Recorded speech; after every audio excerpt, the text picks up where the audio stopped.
exatamente nesse período, há 25 anos atrás, hoje é dia 12 de junho, uma data muito especial, que a Rio 92 aconteceu. E por tudo que tem ocorrido até aqui e o que ainda haverá de ocorrer nessa agenda do clima, do meio ambiente, das nações que compõem esse planeta, nós achamos, entendemos, presidente da comissão, o senador Fernando Collor, e eu como presidente da Comissão de Mudança Climática, que deveríamos fazer essa sessão solene. E, sem delongas, procuramos dividir pelo menos em duas partes. Num primeiro momento, resgatar o momento histórico da Rio 92. E por coincidência boa que o destino nos oferece, o então presidente da República na época, Fernando Collor, é hoje senador e presidente da Comissão de Relações Exteriores do Senado e Defesa Nacional. E ninguém melhor que ele para iniciar essa sessão contando um pouco e falando da importância daquele tempo que vivemos no Brasil e que, a partir daquela data, mudou a agenda do planeta. Eu convido para fazer uso da tribuna Sua Excelência, o senhor senador Fernando Collor de Mello, muito obrigado, ex-presidente da República e que foi determinante para a realização e o sucesso da Rio 92. Vossa Excelência tem a palavra, senhor presidente. Muito obrigado.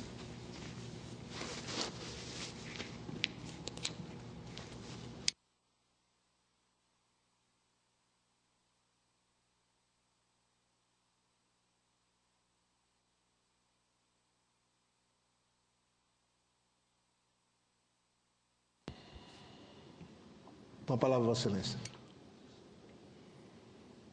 Excelentíssimo senhor presidente desta sessão de lembrança da passagem da Conferência Rio 92, realizada há 25 anos em nosso país, senador Jorge Viana.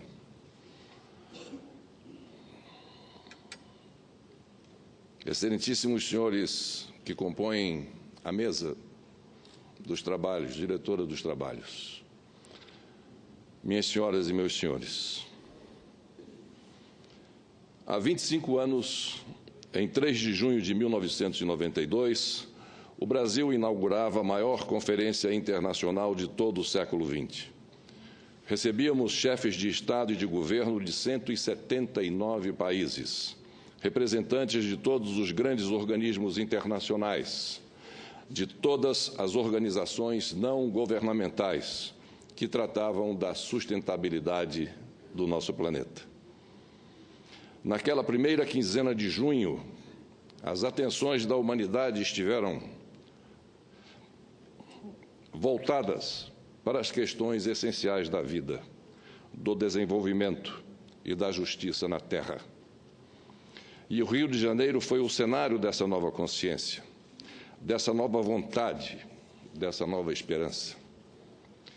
Animávamos a todos o espírito do Rio, como definia Boutros Ghali, então secretário-geral das Nações Unidas. Inspirava-nos o desafio histórico e a obrigação ética de forjar um novo modelo de desenvolvimento. A Rio 92 significava uma oportunidade histórica de redenção e a oportunidade para que o Brasil pudesse ser o palco de um novo contrato social internacional, que, inspirado no princípio da solidariedade, pudesse unir toda a comunidade dos Estados em torno de uma causa comum. E assim nós fizemos.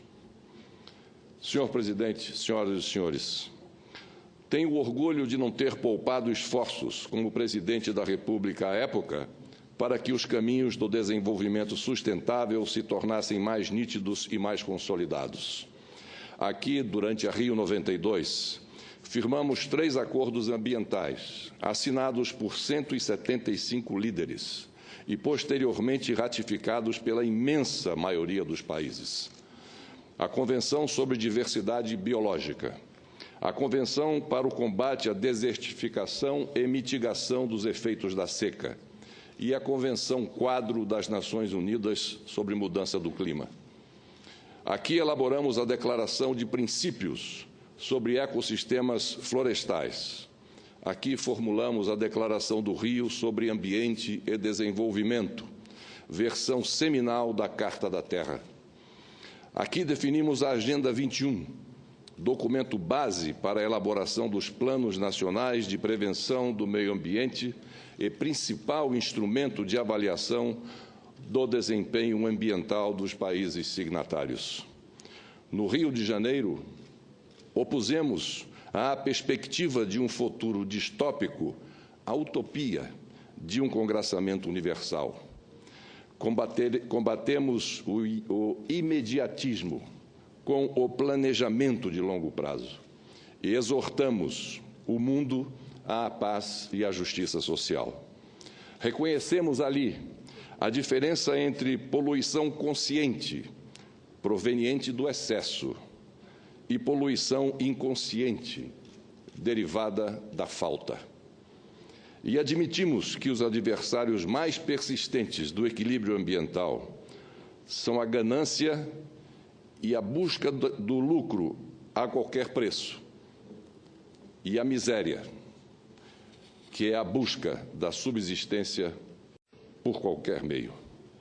Em oposição a um e a outro, enfatizamos a necessidade de um princípio das responsabilidades comuns, porém diferenciadas, com compromissos específicos para as nações desenvolvidas. E encorajamos uma reconversão econômica que produzisse estabilidade regional e global, que pacificasse a disputa entre os detentores dos recursos genéticos e os detentores dos meios científicos e tecnológicos, e que permitisse o desenvolvimento social sem degradação da natureza e com impacto ambiental assimilável. A partir da Rio 92, a consciência de nossa biodiversidade e das potencialidades da biotecnologia se tornou mais disseminada. A disposição para a proteção ambiental mais amadurecida e as alternativas de desenvolvimento sustentável, justo e equilibrado mais concretas. Cheguei mesmo a sugerir à época que passássemos a mensurar o Produto Nacional do Bem-Estar, que incluiria indicadores de liberdade e harmonia social, de diversidade cultural, de integração racial e respeito ao meio ambiente. Enfim, senhor presidente, registro a importância e o papel do secretário nacional do Meio Ambiente de meu governo entre 90 e 92, José Lutzenberger. Apesar de reações contrárias ao seu nome por setores mais conservadores, ele se mostrou a personalidade determinante na inspiração, na condução e na disseminação da causa ambiental e nos resultados da Rio 92. A ele, in memoriam, rendo as minhas homenagens e o meu agradecimento. Da mesma forma, devo ressaltar a imprescindível atuação do embaixador Paulo Tarso Flecha de Lima nas discussões e negociações em foros internacionais para a definição do Brasil e do Rio de Janeiro como sede daquela segunda Conferência Mundial das Nações Unidas para o Meio Ambiente e Desenvolvimento. Sua habilidade na articulação diplomática garantiu a escolha brasileira para Rio 92 e, ao mesmo tempo, o cargo de secretário executivo da conferência ao canadense Maurice Strong, cujo país também pleiteava recepcionar o encontro. Igualmente a ele, Maurice Strong, bem como ao embaixador Marcos Azambuja, coordenador da conferência no Brasil, e aos embaixadores Carlos Moreira Garcia e Marcílio Marques Moreira, devemos reverenciar aos quatro pela competência e dedicação aos trabalhos da Rio 92. Senhor presidente, senhoras e senhores, procurei fazer de meu governo o exemplo a ser seguido, com a demarcação de terras indígenas dos Yanomami, dos Kayapó, dos Mecanhote, com a assinatura do Acordo Brasil-Argentina para o uso exclusivamente pacífico da energia nuclear, com as diligências junto à Agência Internacional de Energia Atômica para contrarrestar a corrida armamentista e a proliferação nuclear, bem como banir as armas químicas e bacteriológicas, e com a política de conservação, de proteção e de recuperação ambiental que estivesse em consonância com os objetivos e as metas definidos na Rio 92. A Rio 92 representou um divisor de águas. 3 anos mais tarde, as conferências anuais das partes, as COPs, começaram a detalhar as estratégias para um mundo mais rígido. Na COP3, em 1997, em Kyoto, Japão, firmou-se o protocolo para a redução das emissões de gases do efeito estufa e foram criados os certificados de carbono e o mecanismo de desenvolvimento limpo. Na COP5, em 1999, em Bonn, Alemanha, tiveram início as reuniões sobre a mudança de uso da terra e das florestas. No entanto, a agenda ecológica terminou por ser atropelada pela nova ordem mundial, que, sobretudo a partir do início dos anos 2000, voltou a colocar o planeta em segundo plano.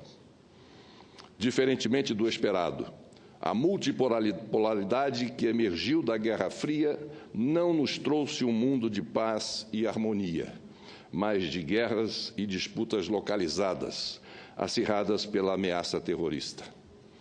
Neste choque de civilizações, nesse clima generalizado de instabilidade e insegurança, nesta competição fraticida entre blocos regionais, a primeira vítima foi o consenso ecológico internacional.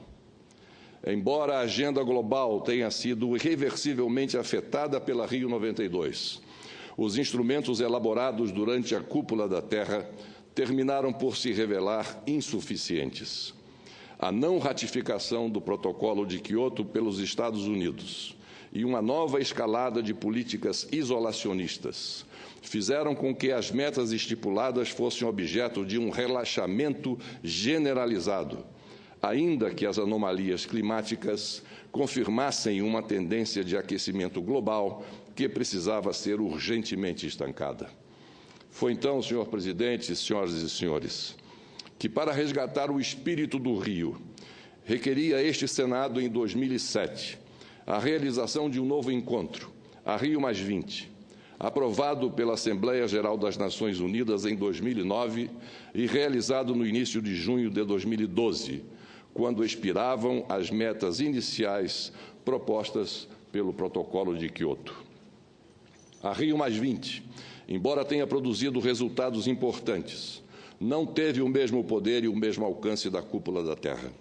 Mas conseguimos, ali, operar a defesa do legado conceitual e jurídico da Rio 92 e consolidar o princípio do não retrocesso, de forma a evitar que prosperassem as tentativas revisionistas de recuo em relação aos objetivos, metas e direitos acordados nas convenções e nos tratados internacionais já firmados, que erigimos em patrimônios irretratáveis da comunidade de nações. Trata-se de princípio jurídico fundamental nos diversos postulados ambientais, que serve de contrapeso a possíveis decisões políticas. Também avançamos em relação às alternativas e perspectivas da economia verde e de governança global. E reafirmamos a interdependência entre os 3 pilares do desenvolvimento sustentável: o pilar econômico, o pilar ambiental e o pilar social. Mas não posso deixar de observar que nos deparamos com um déficit de implantação que ainda hoje nos impede de avançar.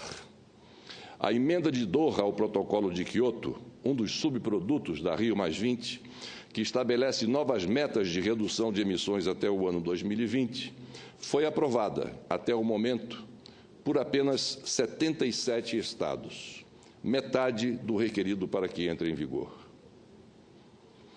A saída da Rússia, do Canadá e do Japão, que haviam ratificado a primeira versão do protocolo, complica ainda mais o cenário. A própria demora do Brasil em ratificar a emenda é constrangedora. O projeto de decreto legislativo, o PDC 433, de 2016, que trata do tema, está parado na Câmara dos Deputados desde o fim do ano passado, aguardando parecer do relator na Comissão de Constituição e Justiça e de Cidadania. É bem verdade, senhor presidente, senhoras e senhores, que neste meio tempo ratificamos o Acordo de Paris costurado na COP21, cujo objetivo é limitar o aquecimento global a menos de 2 graus Celsius até o ano 2100, em comparação com as temperaturas médias da era pré-industrial.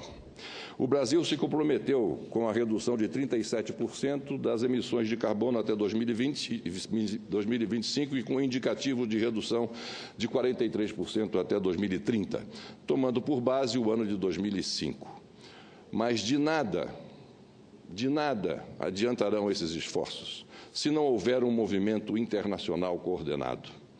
Embora sejamos hoje o 7º maior poluidor do planeta, somos responsáveis por pouco mais de 4% das emissões de gases que causam o efeito estufa.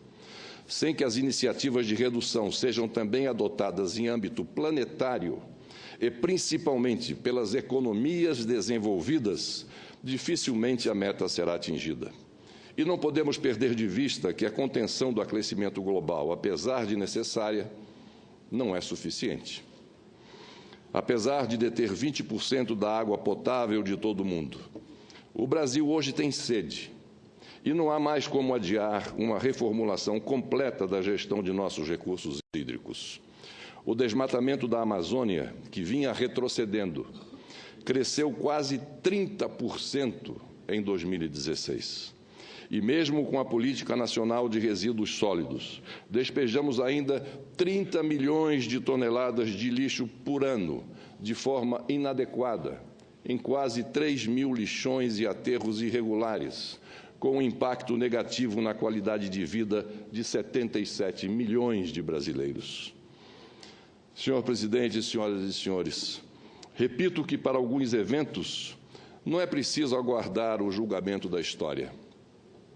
Veja o que se passa com o Distrito Federal, que enfrenta um racionamento de água há mais de 4 meses. Vejam o que se passa com o Rio São Francisco, que assoreado vai se transformando em um enorme areal. Vejam o que se passou com o Rio Doce, convertido em um curso estéril de lama. Vejam o que se passa no Nordeste, que viveu a pior seca dos últimos 100 anos.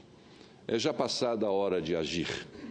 Por isso, gostaria de me valer aqui desta sessão de debates para lançar um apelo: que o espírito do Rio volte a animar esta casa, que este Senado Federal tome a dianteira na causa ambiental.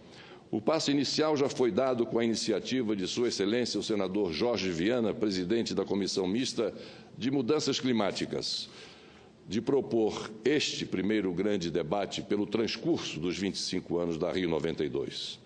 Nesse sentido, senhor presidente, senhoras e senhores, proponho a criação no âmbito do Senado Federal de uma instituição ambiental independente com o objetivo de acompanhar e articular com foros e assembleias legislativas de nações mais reticentes ao cumprimento das metas do Acordo de Paris, oriundo da COP21. Com um conselho executivo enxuto, pragmático e apartidário, a instituição seria estruturada com autonomia de atuação, poder de mobilização e capacidade de mobilidade para exercer atribuições específicas de assessoramento e convencimento de atores influentes e decisivos no conjunto dos países. Sua composição contaria com representantes do mundo científico, da sociedade civil e do Senado Federal, todos de reconhecida autoridade na causa ambiental. Trata-se, assim, de modelo de organização similar ao grupo executivo que criei durante os preparativos da Rio 92, que, sob o comando e a competência do professor José Goldenberg, secretário de Meio Ambiente de meu governo, a quem aqui agradeço, promoveu um autêntico périplo pelo mundo com o papel de mensurar a adesão aos propósitos da conferência, de persuadir com argumentos as personalidades e nações resistentes e ainda de aparar arestas no plano técnico e político. Sem dúvida, senhor presidente, a criação dessa instituição seria uma salutar contribuição do Poder Legislativo para o rearranjo das relações exteriores perante as ameaças ambientais que advirão com a decisão dos Estados Unidos da América de sair do Tratado de Paris. E penso que poderíamos marcar também o nosso compromisso com a responsabilidade ambiental pela ratificação, antes da COP23 na Alemanha, da emenda de Doha, tão logo nos seja encaminhada pela Câmara dos Deputados. Cumpre-nos, pois, instar aquela Casa para acelerar a tramitação do PDC 433 de 2016. Senhor Presidente, senhoras e senhores, o planeta é um só, indivisível. Como relembrou o presidente Macron, não existe plano B, porque não há planeta B. Portanto, não há saída. Cada atitude do passado e do presente pertence à morte do astro. O resto será silêncio. Não existem fronteiras para o meio ambiente. A preservação ambiental não admite barreiras, não admite muros que possam salvar um país em detrimento de outro. Não há como isolar a poluição, circunscrever os seus danos ou criar campânulas particulares. Ao contrário, temos apenas uma redoma que encobre todo o planeta, que é a redoma da camada de ozônio, que progressivamente está sendo destruída pela cegueira, pela irresponsabilidade e pela estupidez humana. O aquecimento global é fenômeno incontestável, a despeito do ceticismo de uma minoria. A extinção de espécies marinhas e animais é real. Os ecossistemas estão se desintegrando, os mananciais se contaminam, o desmatamento avança. As calotas polares degelam a ponto de já servirem como rotas comerciais, como o caminho do Ártico. Países irão desaparecer com a elevação dos mares. Chegamos ao extremo de uma nação como Kiribati ter comprado 2.400 hectares de florestas em Vanuatu, nas Ilhas Fiji, como precaução para estoque de alimentos e talvez como futuro lar para parte de seus habitantes. O aquecimento global, portanto, é o tsunami planetário. A diferença é que as ondas gigantes destroem, mas passam e permitem a reconstrução. O aquecimento global, não. É irreversível. Senhor Presidente, senhoras e senhores, se não bastasse esse cenário degradante, ainda padecemos com a irracionalidade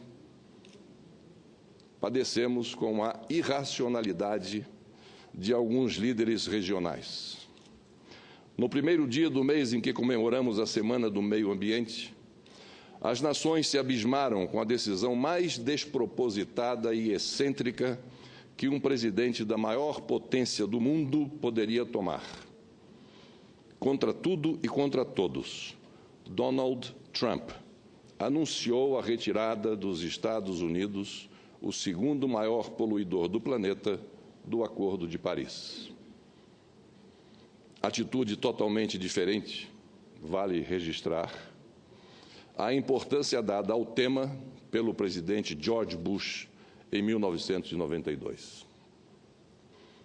Mas, ao brincar com um poder deletério, Trump sentenciou a humanidade ao desaparecimento paulatino e condenou todo tipo de vida à morte.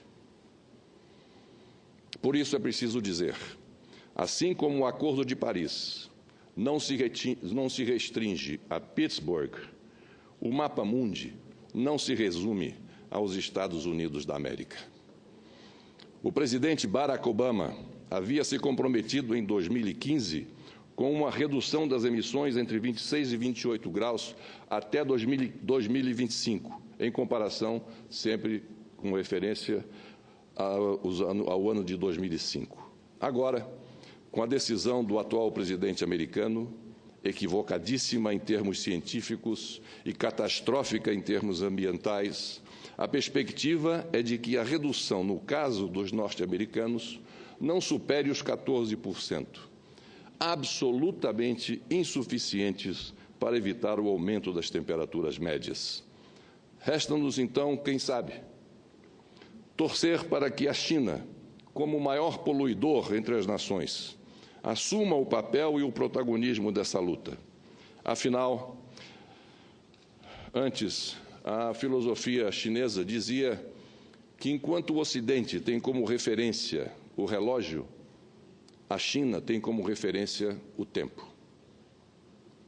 Agora, eles não mais têm o tempo. O relógio está no pulso da própria China. Se ontem ela exaltava a paciência, a reflexão e o tempo disponível para as suas decisões, hoje ela corre contra o tempo diante da iminência das catástrofes ambientais que se anunciam com o abandono americano do Tratado de Paris. Daí a relevância da atuação chinesa a partir de agora, seja por sua responsabilidade nas emanações que causa, seja pelo tamanho de sua economia, seu território, sua população, mas também pela sua capacidade de se reinventar. No mesmo sentido, o mundo anseia para que as empresas e os Estados americanos, no uso da autonomia que detêm, mantenham uma consciência ecológica, não deixando de cumprir o Acordo de Paris, o que, aliás, já se pronuncia, a despeito da decisão do governo central, que, aliás, está sendo objeto da reunião do G7, hoje, em Bolonha, na Itália, mas que nós já sabemos que de nada vai adiantar em termos do propósito para o qual ela foi chamada. Por tudo isso, senhor presidente, senhoras e senhores, não podemos permitir que a traição do governo americano ao Acordo de Paris faça com que o espírito do Rio se esvaneça. Precisamos estancar a passividade, o conformismo e a contrafação. Precisamos semear o ponto de partida de uma nova transformação. Que revivamos, pois, os compromissos da Rio 92, porque para isso serve a lembrança de datas marcantes como esta, para perpetuar em nós mesmos a memória do que já fomos capazes e reunir forças para que sigamos adiante e alcancemos muito mais além. Que nos superemos, então, senhoras e senhores. Muito obrigado, senhor presidente.